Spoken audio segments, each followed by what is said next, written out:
Lakshmi ceramics நம்ம shop அனைத்திலும் top. All top brands எல்லாம் ஒரே இடத்துல. Lakshmi ceramics, India's largest retailer. இனிமே கண்ணை மூடிட்டு கடலை எண்ணெய் வாங்கலாம்.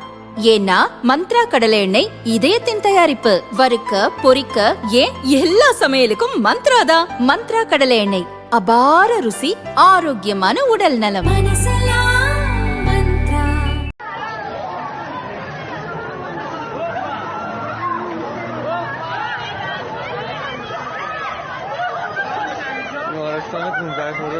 அமெரிக்காவும் இஸ்ரேலும் சேர்ந்து பிப்ரவரி 28 ஈரான் மீது போர் தொடுத்தன. போரின் முதல் நாளிலேயே ஈரானின் உச்ச தலைவர் கமேனி கொல்லப்பட்டார். இதற்கு பதிலடி கொடுக்கும் விதமாக இஸ்ரேல் மற்றும் அமெரிக்க படைத்தளங்கள் இருக்கும் வளைகுடா நாடுகள் மீது ஈரான் தொடர்ந்து தாக்குதல் நடத்தி வருகிறது. போர் தொடங்கிய முதல் நாளிலேயே தங்கள் கடல் எல்லையில் உள்ள ஹார்முஸ் ஜலசந்தியை ஈரான் முழுமையாக கட்டுப்பாட்டில் எடுத்துக் கொண்டது. பெர்ஷியன் வளைகுடா மற்றும் ஓமன் வளைகுடா இடையே அமைந்துள்ள இந்த ஹார்முஸ் ஜலசந்தி எண்ணெய் வர்த்தகத்துக்கு மிகவும் முக்கியமான கடல் வழிப்பாதை. வளைகுடா நாடுகளிலிருந்து கச்சா எண்ணெய் மற்றும் எரிவாயு உள்ளிட்ட அனைத்தும் இந்த வழியாகவே நடக்கும். இந்த பாதை மூலமாகத்தான் கப்பல்கள் அரபிக்கடலுக்கு செல்ல முடியும்.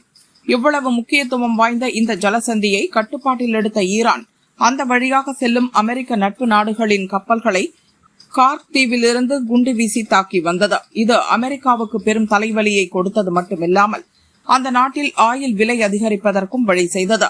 இந்த நிலையில் கார்க் தீவில் உள்ள ராணுவ தளவாடங்களை குறிவைத்து அமெரிக்கா இன்று அதிகாலை சக்தி வாய்ந்த குண்டுவீச்சு தாக்குதல் நடத்தியது. இதில் கார்க் தீவில் இருந்த 90% ராணுவ தளங்கள் அழிக்கப்பட்டன. இந்த தாக்குதல் குறித்து அதிபர் டிரம்ப் கூறியதாவது: எனது அறிவுறுத்தலின்படி அமெரிக்க ராணுவம் மத்திய கிழக்கின் வரலாற்றிலேயே மிகவும் சக்தி வாய்ந்த குண்டுவீச்சு தாக்குதல்களில் ஒன்றை நடத்தியது.